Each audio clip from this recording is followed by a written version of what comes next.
डॉ हिल की आत्माएं, एक सच्ची डरावनी कहानी। डाउ हिल, कुर्सेओंग, द हॉन्टेड फॉरेस्ट।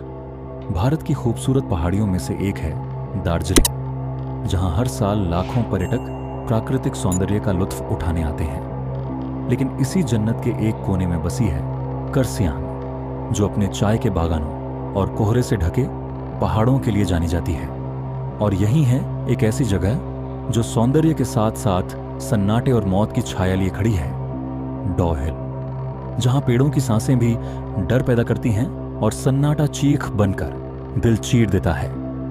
यह कहानी एक ऐसे व्यक्ति की है जिसने इस जगह की हकीकत को अपनी आंखों से देखा और उसकी जिंदगी हमेशा के लिए बदल गई।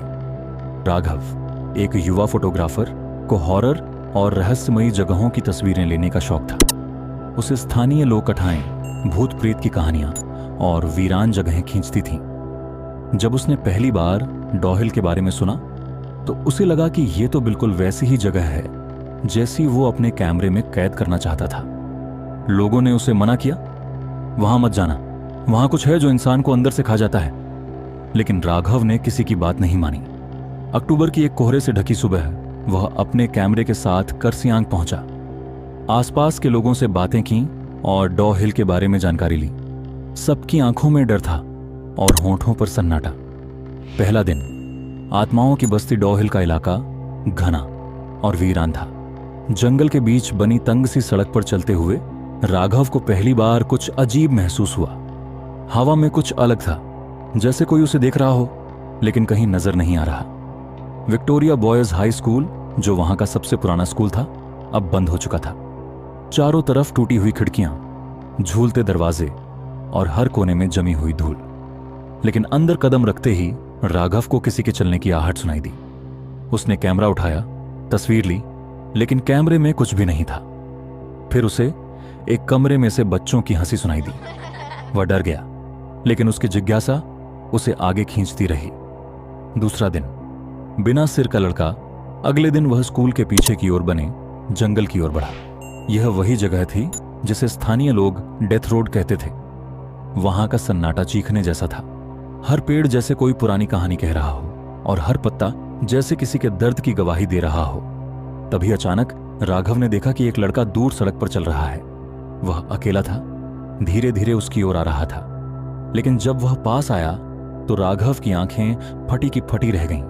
उस लड़के के कंधों पर सिर ही नहीं था और वह बिना चेहरे के शरीर अजीब तरह से हिलता डुलता राघव की ओर बढ़ता जा रहा था। राघव उल्टे पांव भागा। उसने पेड़ों के पीछे छुपकर देखा, लेकिन वो आकृति अचानक गायब हो चुकी थी। जंगल अब और गहरा हो चुका था और वहां की हवा में एक अजीब सी गंध थी, जैसे सड़ी हुई लाशों की। तीसरी रात, जो मर चुके हैं वो लौट आते हैं। राघव ने एक पुराना लॉज लिया था जहां सिर्फ वही ठहरा था। उस रात उसने नींद में किसी के दरवाजा खटखटाने की आवाज सुनी। पहले उसने अनसुना किया, लेकिन जब आवाज लगातार बढ़ती गई तो वह डरते हुए दरवाजे की ओर बढ़ा। दरवाजा खोलते ही उसे कुछ नहीं दिखा, लेकिन जमीन पर एक पुराना मिट्टी में सना हुआ स्कूल बैग पड़ा था। अंदर एक किताब थी और उस पर नाम लिखा था, राजन घोष, कक्षा 5, विक्टोरिया स्कूल। राघव सिहर गया। उसने उस नाम को गूगल किया और जो सामने आया उसने उसके होश उड़ा दिए। राजन घोष 1972 में गुम हो गया था। उसका शव कभी नहीं मिला। वह आखिरी बार डॉ हिल के जंगल में देखा गया था। आखिरी दिन। मौत का आमंत्रण अब राघव को समझ आ चुका था कि ये सिर्फ कहानियां नहीं है, ये सच्चाई है। लेकिन वो वापस नहीं जाना चाहता था। क्यों? शायद अब वो खुद भी इस जगह का हिस्सा बनने लगा था। उसने सोचा कि वो एक आखिरी बार जंगल में जाएगा, सबूत इकट्ठा करने और तस्वीरें लेने। लेकिन इस बार कुछ अलग था। जंगल में घुसते ही उसे बार बार किसी के रोने की आवाजें और दूर किसी महिला के गाने की धुन सुनाई दी। जैसे ही वह डेथ रोड पर पहुंचा, उसकी आंखों के सामने अचानक सब कुछ काला हो गया। एक पल में ही उसने खुद को घसीटते हुए महसूस किया, जैसे किसी ने उसे पकड़ लिया हो। जमीन पर खरोंच के निशान पड़ते जा रहे थे। अचानक सब कुछ बंद हो गया। जब उसकी आंख खुली तो वह स्कूल के अंदर एक बंद कमरे में था। कमरे की दीवारों पर खून से लिखा था, अब तू भी हमारा है, बाहर की दुनिया से रिश्ता खत्म। राघव की चीखें किसी ने नहीं सुनी। अगले दिन पुलिस को उसकी खाली गाड़ी और कैमरा मिला, लेकिन वह खुद कहीं नहीं था। कैमरे में आखिरी तस्वीर एक धुंधली सी परछाई की थी, जो बिल्कुल उस बिना सिर वाले लड़के जैसी थी। आज भी वो जंगल जिंदा है। आज भी अगर आप डॉ हिल जाएं, तो आपको लगेगा कि वहां कुछ है। वहां की सड़क पर आज भी लोग दावा करते हैं कि उन्होंने बिना सिर के लड़के को देखा। स्कूल की खिड़कियों में अजीब सी आकृतियां नजर आती हैं और जंगल में आज भी बच्चों की हंसी गूंजती है। कुछ कहते हैं कि वहां आत्माओं का बसेरा है, जो उन बच्चों की हैं जिनकी मौत का राज कभी नहीं सुलझा।